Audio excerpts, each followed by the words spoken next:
Moin.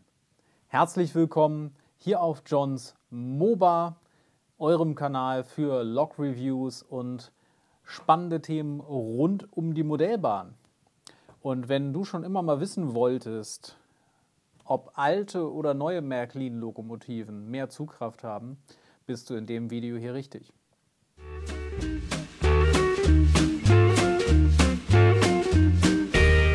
Damit herzlich willkommen. Wir machen heute mal ein bisschen was Spannendes. Ich habe ja die Central Station von Märklin als Steuereinheit an meiner Anlage und die hat zwei so Drehregler. Und da hatte ich neulich mal die ganz absurde Idee, man könnte doch die eine Lok dahin stellen und die andere da und dann dreht man an beiden Drehreglern und schaut mal, welche besser zieht.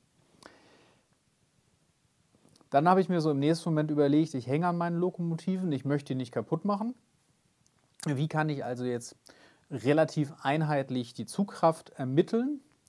Und ja, da kommt mir das hier zur Hilfe. Das ist eine kleine digitale Fischwaage, die kann man wunderbar so aufs Gleis legen.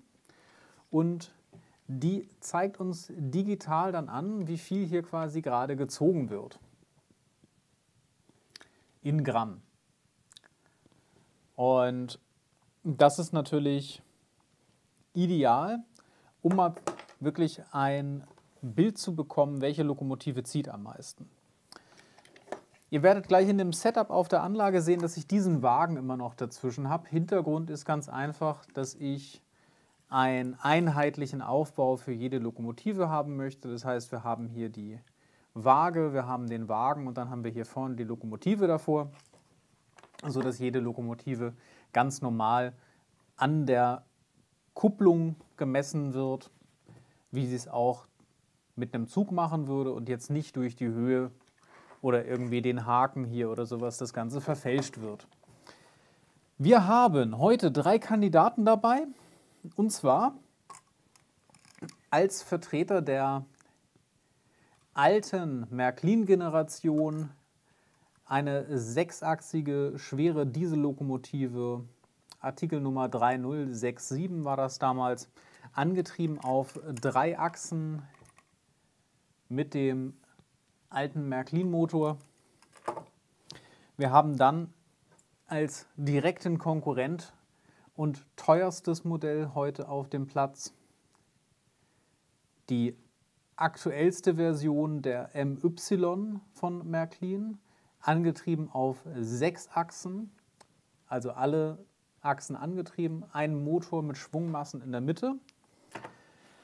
Und dann einfach als Vergleich eine 4-achsige Elektrolokomotive, auch von Märklin, allerdings ein günstigeres Modell aus einer Startpackung, ich glaube aus der 29855, wenn ich es richtig im Kopf habe.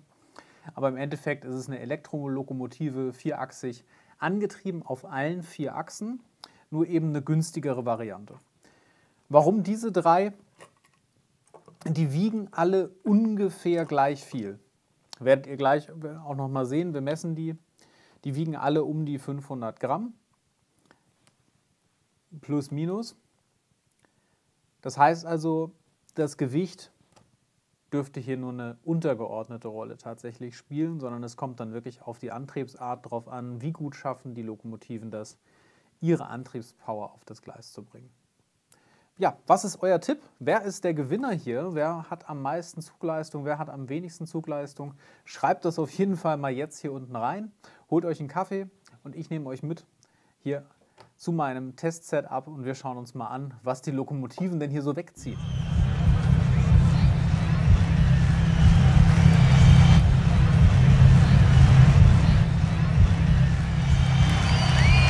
And now it's time for the champions.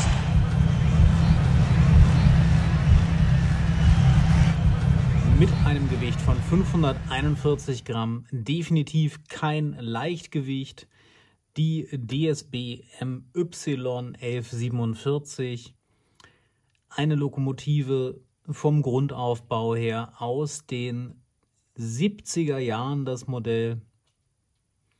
Und schauen wir doch mal, was die auf das Gleis bringt.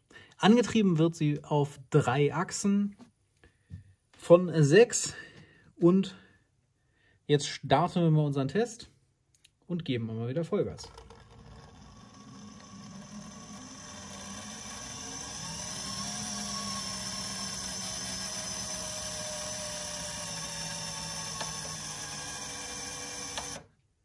So, ihr habt gesehen, 245 Gramm Zugkraft ist der Maximalwert gewesen. Das ist ungefähr die Hälfte vom Gewicht. Und wir haben einen Strom gehabt, der hier auf dem Programmiergleis gezogen wurde von der Lokomotive von ganz exakt 0,5 Ampere.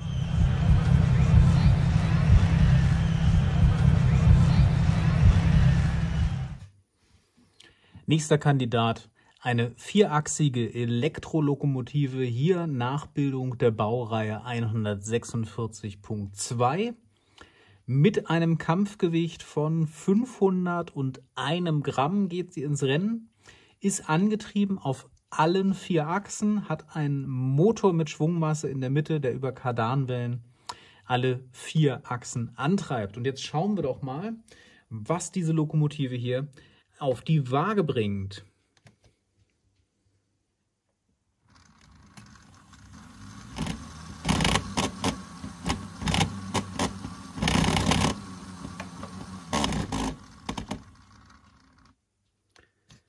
So, da sehen wir es. Ein Zuggewicht von 185 Gramm. Und das Ganze bei einem Strom auf dem Programmierkreis von 0,6 Ampere.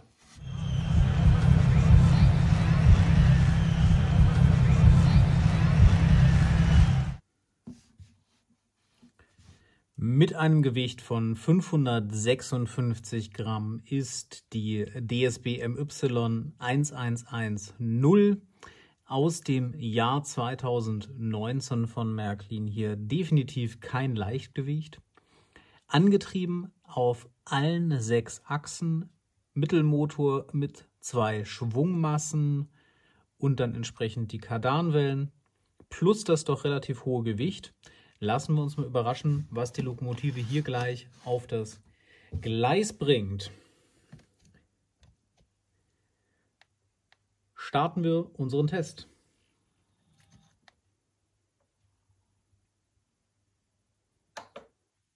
So, da hat er gleich schon keinen Strom mehr, weil die Kollegen vorher hier doch einiges an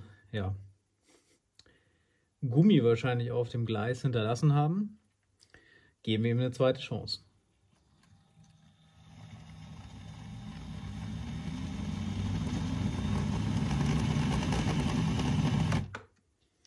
So, 330 Gramm. Das lassen wir einfach mal so stehen.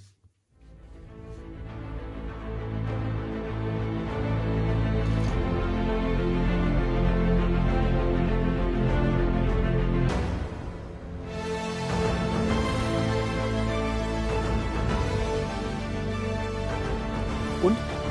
War es das Ergebnis, was ihr erwartet habt? Für mich ist es zumindest eine Erklärung, wo das Gerücht herkommt, dass die alten Märklin-Lokomotiven mehr Zugkraft haben als die neuen.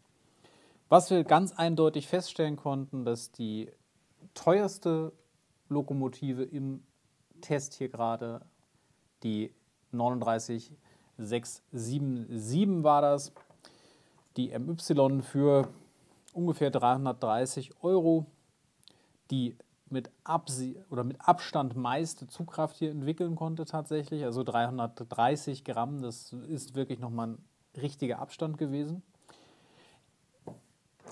Nicht ganz überraschend, aber zumindest etwas erklärbar auf Platz 2, die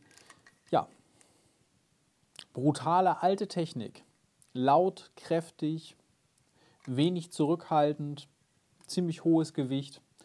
Das ist das, was diese Lokomotive hier ausgezeichnet hat und mit über 200 Gramm auch ein gutes Ergebnis in der Zugkraft definitiv. Was mich jetzt tatsächlich gewundert hat, ist die eher schwache Performance der doch relativ neuen, aber eben günstigeren Startpackungslokomotive. Also da kostet ja die gesamte Startpackung, in der diese Lokomotive mit dabei war, wahrscheinlich weniger als die teure Lokomotive, die wir eben hatten. Trotzdem hätte ich gedacht, dass mit 4 angetriebenen Achsen, mit Haftreifen und Mittelmotor mehr Zugkraft eigentlich auch ausgeübt werden müsste, als tatsächlich mit nur 3 angetriebenen Achsen. Einfach aufgrund der Gewichtsverteilung einer Lokomotive, die ja über die Achsen vergleichsweise gleichmäßig ist. Auch bei dieser Lokomotive durch das Gewicht ist eigentlich eine relativ gleichmäßige Verteilung da auf allen 6 Achsen und nur 3, nämlich die hier, sind angetrieben. Und trotzdem haben wir so ein gutes Ergebnis. Bei dieser Lokomotive, wo ich wirklich eine perfekte Gewichtsverteilung habe, über alle Achsen den Antrieb und den Motor in der Mitte, habe ich weniger. Und das bei einem durchaus vergleichbaren Lokomotivengewicht. Ich glaube, das ist genau der Grund, warum viele von euch auch diese Gerüchte schon gehört haben, dass die alten Märklin-Lokomotiven mehr ziehen. Es gibt also Fälle, wo genau das so ist. Wenn ich 2 Modelle habe, die exakt vergleichbar sind, alt gegen neu, wie wir das hier bei den MY gesehen haben, dann glaube ich, wird in den meisten Fällen die neue Lokomotive definitiv hier gewinnen. Aber sobald ich da eine kleinere Abweichung habe oder vielleicht auch eine Einsteigerlokomotive eher, wie hier diese Elektrolokomotive, dann habt ihr gute Chancen, dass die alte Technik hier tatsächlich noch vorne liegt. Das war's für heute. War ein etwas anderes Thema. Wenn es euch gefallen hat, ihr gerne mehr von diesen Log-Tests einfach mal gegeneinander sehen wollt, dann schreibt es mir gerne unten rein. Und ansonsten sehen wir uns das nächste Mal zum Log-Review. Da geht es dann wieder ganz detailreich um eine bestimmte Lokomotive. Welche, das verrate ich noch nicht, aber es wird nicht die hier. Die seht ihr auch noch, aber ein bisschen später. Also, macht's gut, bis dann, bleibt gesund, ciao.